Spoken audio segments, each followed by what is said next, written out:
come out for, because I just love it so much. I have such great memories about working on it.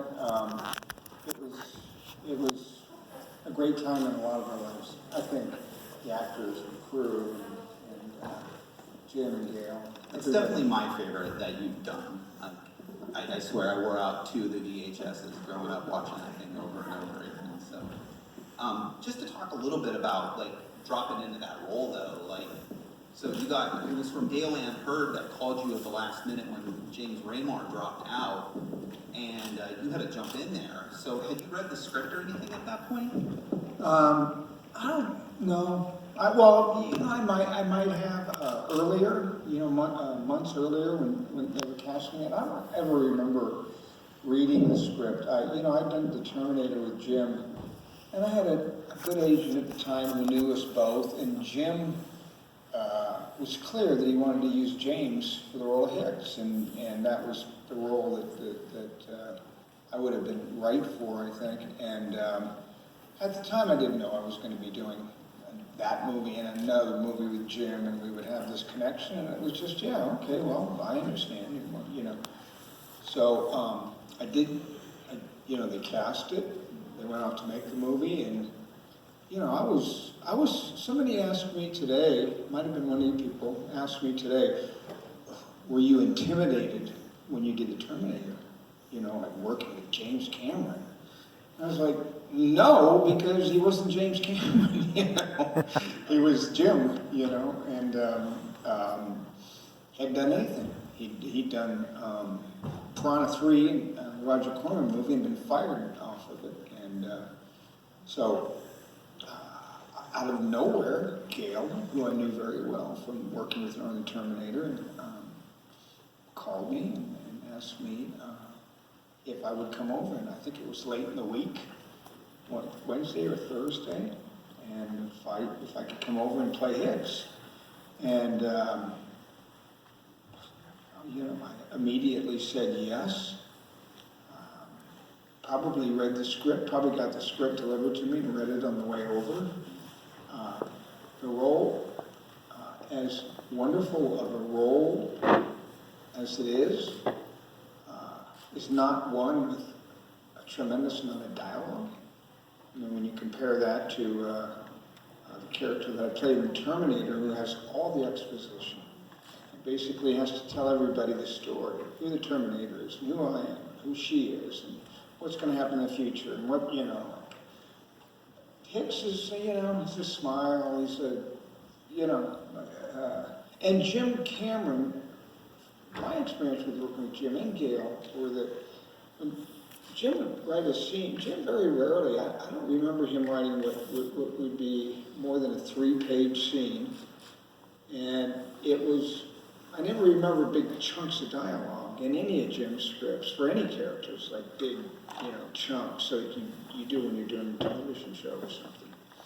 And so it was easy for me to come in. I didn't have to go through that whole boot camp, like learning how to march thing. And I came in and I was immediately surrounded by people, I think, that felt that they knew me and were maybe somewhat relieved that I was there. They knew that they could count on me. I knew Bill Paxton very well. I think Bill was happy. I know Bill was happy, and I just got done working with Jim and Gail, and and the person that I didn't know, of course, was Sigourney, and but I don't like to sound, oh my God, everything's so wonderful. I'll tell you stories about a lot of things in my life that aren't, but Sigourney Weaver really is kind of the best of the best. She not only is a wonderful actress, great actress, but she is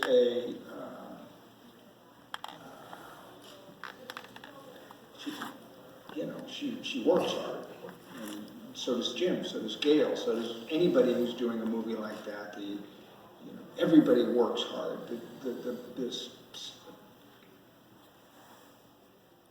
standards are set high, you know?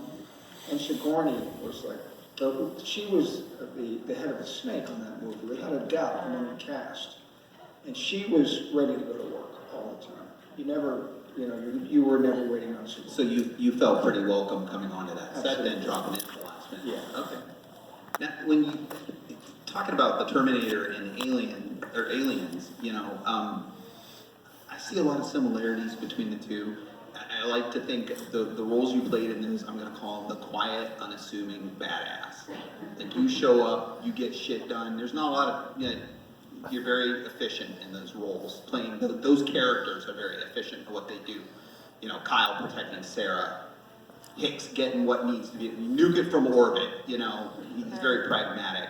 Whereas, and I think that defines a lot of both of those characters at a time where, you know, action heroes were supposed to be these big Stallone, Schwarzeneggers. You know, you're standing out as these guys who let their actions do the talking. You know, how did you know approach those roles with that kind of, you know, substance to them? Well, I approach the roles differently, but the most important thing for an actor, and any actor will tell you that the most important thing for them are the words that are on the page. And you know, those words, you know, I didn't have to adopt much with Hicks. I didn't have to, you know, I didn't have to like, oh no, you know, what was his background? You know, like, I didn't have to do that much. I just came in and just said the lines that were there. Yeah, did I have to look tough? Did I have to look butch? Did I have to look like a man? Yes. But, and I do think that that I had a different take on it than James did. I think James was a little bit, I think, I could be wrong, but I think that James Remar might have been a little bit gruffer with the character, a little bit gruffer with Newt, a little bit gruffer.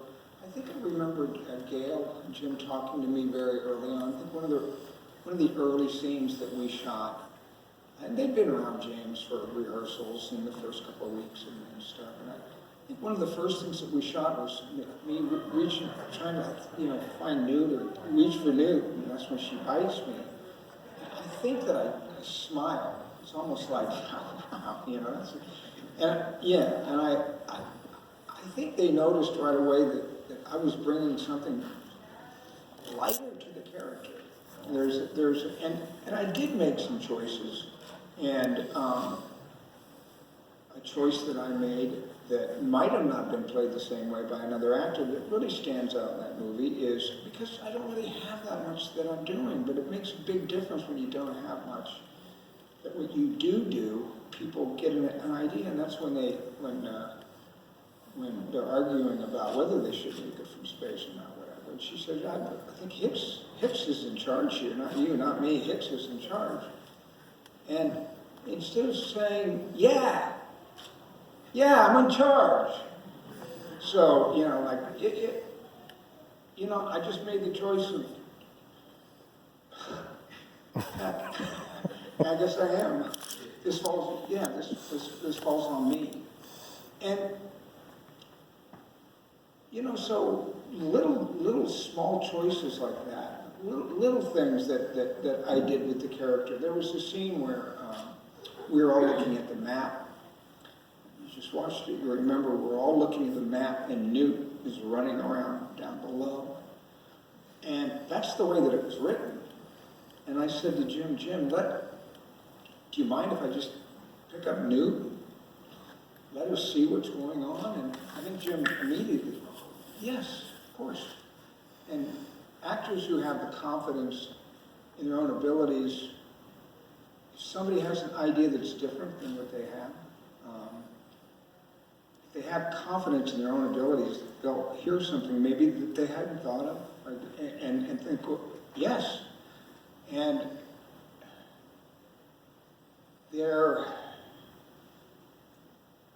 the flirtation, which I always called a like story between Sigourney's character and my character in the movie, was always there. It was on the paper. It was there.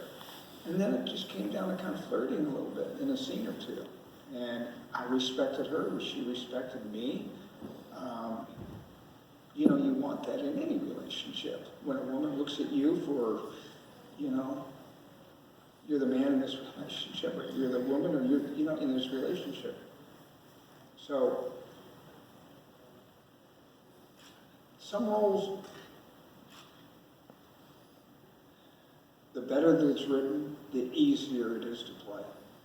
And, you know, I went on with Jim and Gail to do The Abyss, and that character was one who had to be pumped up and went through some changes of like getting sick and then like realizing what the heck's, and not knowing what the audience knew, that there were aliens out there. But, you know, if I told you there was an alien on the other side of the screen, you'd be like, you know, and that took much more effort. You know, that was much more effort. But Hicks was just easy to play because it was written so well. Jim did the heavy lifting for you when he wrote it. I think Jim always does the heavy lifting when it comes to, and you just watch this, and we made that, it was actually made in 1985, came out in 86, 1985, and so it's 35 years, and I haven't seen it on the big screen for a while, but if you look at the, you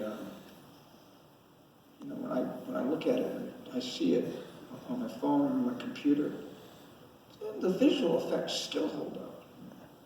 35 years of CGI and special effects, innovation in that field that goes, you know, through Robert Rodriguez and Mandalorian, I mean, all that kind of stuff. We're used to that now. We're used to seeing all that stuff. But back then, you know, I mean, I could name other directors that are big stars. You go back and look at some of their earlier movies, and you look at some of their early CGIs and some of their franchises. It doesn't quite have the believability that I think that this. I mean, even the Terminator. I wish I've never asked him this, but there are times that I wanted to go back and say to Jim, you know what, Jim? We should take the Terminator. We should go back and take that one stop motion shot of the Terminator 8 out. Maybe that thing where Arnold's like fixing his eye, and it's obviously, you know, what it is, and, you know, let's just kind of bring it up to snuff here. And I would never suggest that just because I know Jim, first of all, doesn't even have time to listen to a suggestion like that, let alone contemplate it. But there's something special about Aliens. There was something special about the relationship that we all had. There was something special about the sets. And there's also something special about working on a film set when the Terminator had come out. And people that knew films knew about film, knew this guy, Jim Cameron, he's, you know. So we had this director, this great up-and-coming director. We had this great sets out of Pinewood Studios in England, and this cast of people that, like, Sigourney, I learned to love, but I love them all. I mean, deeply. And never any friction, I never heard anybody say a bad word about anybody on that show. And So when you got dropped in there, they had already done the personalization on their armor, and I know you did not love that heart on the front of your armor that James Raymar had put on there on the front of Hicks' armor. If you had had your opportunity back then, what do you think you would have put on there for Hicks? you know, it's hard for me to go back and put myself in that place. I just had twins. I might have done something. We're now 37 or 38. They were, well, I hadn't just had them, but they were young and they were a big part of my life, obviously. I don't know. I just know, and, you know, what James did do was, you know, create the heart with the lock, and there's something very wonderful about that. I just thought it looked like a bullseye when I first saw it. And, put a target on it. Yeah, it was red and pink, and it was like right there. And I just said, and I did ask Jim if he would consider, you know, changing that out. But they had already shot a little bit with James, and I think that James Remar, and I think that James Cameron felt, well, there might be a shot where we see something, I don't want it not to match. And so, you know, look, you know, I've been on movies where there are problems, you know, big problems, and usually they have to do with a script, and a director that doesn't want to listen, or a studio, or a group that doesn't want to listen to you, or other actors, or DPs, or a director that isn't, you know, and that, you know, what you're talking about there is like, okay, Yeah. you know, moving on. You seem to have like a pretty decent relationship with Jim Cameron, and you know, you listen to a lot of actors talking that the opinions range from one side to another and everything.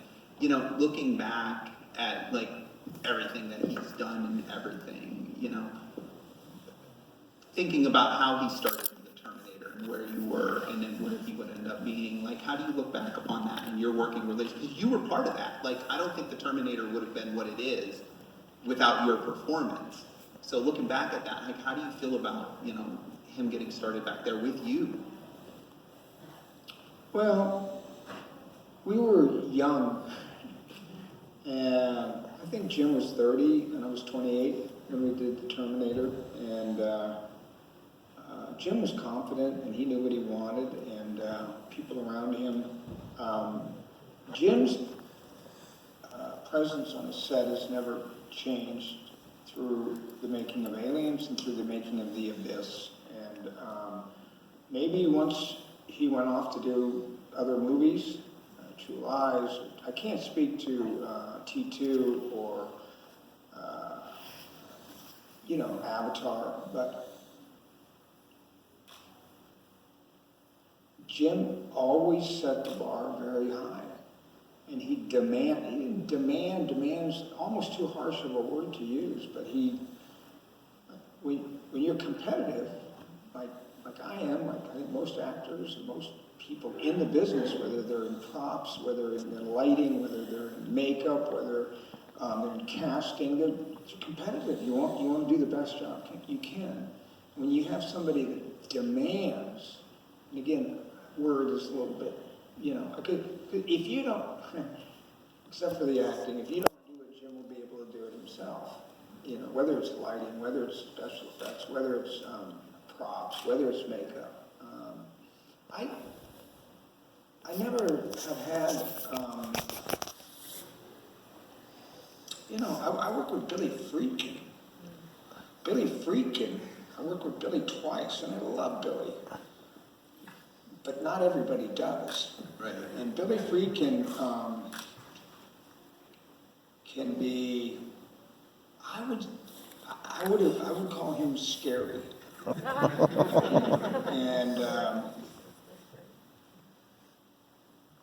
And he didn't scare me. I was sort of in my prime, and we had one or two. You know, the same thing happens a lot of times in life, and I think it happened. What's happened with Billy with me for sure. I would never have had a chance to work with Billy if it hadn't been for Jim Cameron. But I've told this story before. You probably find it on YouTube, but I'll repeat it. And that is, there was a time and a place. I don't remember exactly what it was, but it was at the beginning of the shooting of the Terminator. And they did a take, and after the camera stopped rolling, Jim said, "Michael, that's exactly what I don't want." And I said, "Okay, Jim, everybody on this set knows that you can do their job better than them, but you can't play Kyle Reese, so give me an effing line reading and let's move on." And he did, and I did, and we did. And, you know, anytime, again, I like to be challenged as an actor, you know. Some of the pictures that I signed today were Tombstone. I wasn't challenged by any director on that movie, that's for sure. But I was challenged by Val Kilmer, and Val Kilmer's performance. Oh, that guy, that guy is going to run away with this movie unless I step up here. So that was a challenge to me. And, you know, I grew up like most people. I'm not an athlete, but, you know, I played sport. I like to be challenged. It brings the best out of me, and I think it brings the best out of a lot of people. And Jim has always been that way. And if I had a telephone right here, and I needed to get to Jim Cameron, I could pick up that telephone wherever he is right now, and if I made it known to him that I had an emergency that I needed to talk to him about, and I needed to talk to him about it as soon as possible, he'd pick up the phone. And I've never had to do that, but it's nice to know that you have a friend, any friend, who you know is going to, and especially Jim Cameron. That's a good friend to have, yeah, definitely. And, you know, I felt very sentimental about working kind of reliving some of this stuff recently. I don't usually. I guess maybe the older I get, the more I realize what a wonderful time it was, and how we were all just in the zenith of our careers. Bill and Sigourney and Jim and Gail and everybody, the music and the you know, it was, you know, when you're young, you don't think about that. So I found myself unusually moved since I've been here, and since I've been talking to people about the experience that I had, where 5 or 10 years ago, this story, that story, this story, that story, but there's something, I guess, that just getting older makes me. You really loved what you do.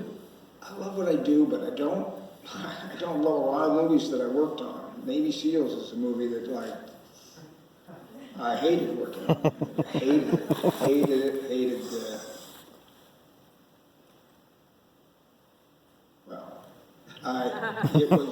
It was a movie that had a lot of potential, and it had an incredible cast, and it had an Academy Award-winning director of photography. We had the Navy involved. We had the SEALs involved. It could have been Top Gun, and it wasn't, but it could have been. It could have been, for sure. It could have been. But it was almost like I was fighting against like the Terminator, you know, it just kept coming at me. I'm like, whoa, you know. And not only the Tombstone was incredibly troubled production. Director was Kevin Jarre, who wrote the script, and we shot for it was a 136-page script, and which is 2 hours and 15 minutes of the length of this one that you just saw. And they shot with Kevin directing the movie. He had written that. He'd written Glory before that. The Ed Zwick's movie. And they waited 4 weeks, and then they let him go. And then they brought in a new director, a guy that I personally didn't get along with very well. And it was just problems all over the place. And so they ended up cutting that movie down to probably 95 minutes. And big swaths of that movie are gone. All the women's roles, all the love stories gone. And now that's just them riding off on a horse. And, you know, working with Friedkin, you know.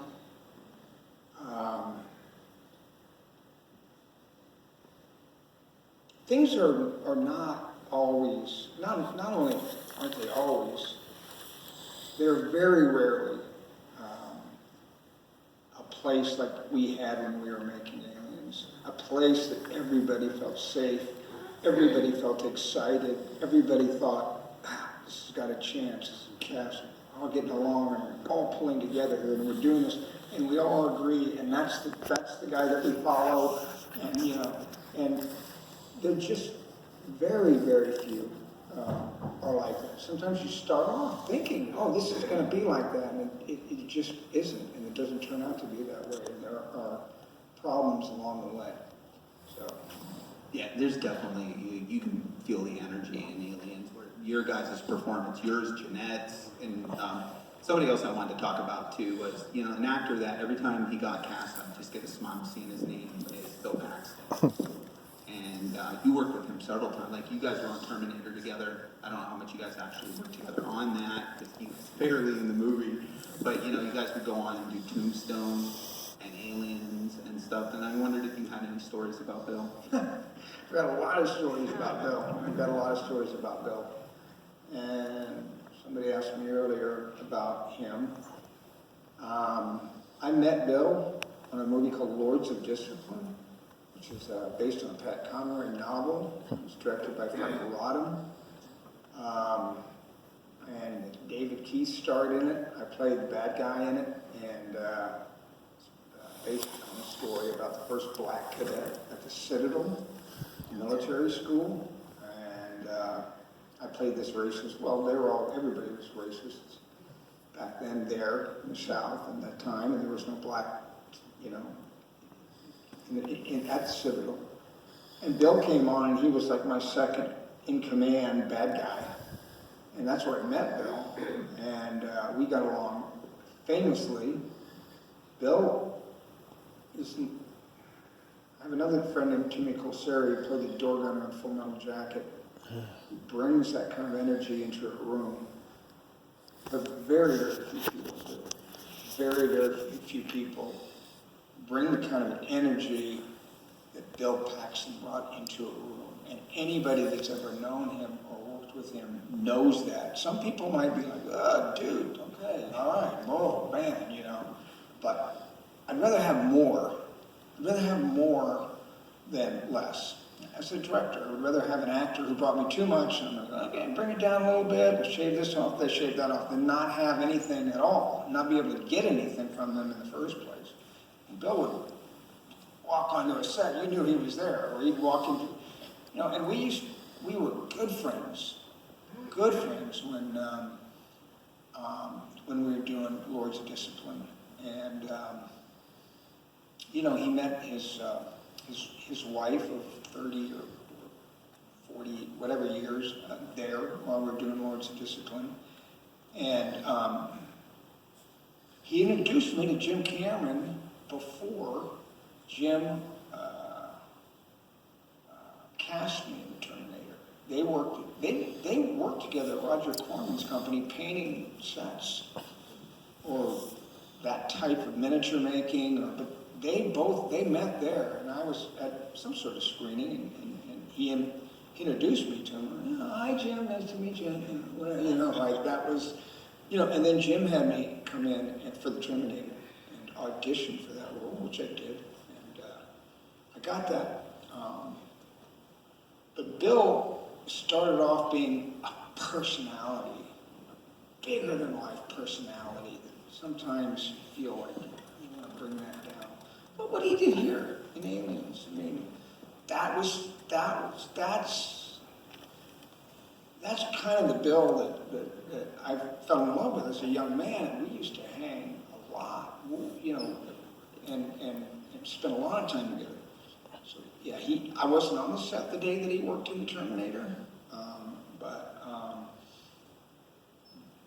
again, we had the best time when we were doing Aliens. Just the absolute best times. We were living in London in a area called Chelsea, which is kind of a cross between Beverly Hills and Melrose. If you know Los Angeles at all, it's like rich, but it's kind of hip and cool. And we both had great flats, and we both had, the dollar was really strong. And to say that we sat at home and worked on our lines much would be a damn right lie, you know? Like I said, Hicks didn't have much to say. If I only had one or two words to say the next day, I don't know, you know. Bill was, the interesting thing about Bill was, and we have there was a man named Vincent Chase who taught me about acting, and he was the godfather of 3 of my children. And I introduced Bill to him, and he used to work a lot with Bill. Bill's, what I would call acting chops, got better and better and better and better, to the point where, you know, when I first met him, he was just this personality. And you can go a long ways on just having a big personality. But Vince and he worked on bringing that stuff down. The one he did, I forget the name of the movie, the one he did with Billy Bob Thornton. Anybody know that movie? But what is it? A Simple Plan. Yeah, Simple Plan, exactly. Just awesome in that movie. And like down here, not, hey, what's going on, you know? Just awesome. And 2 of them, Billy Bob, great actor also. And he was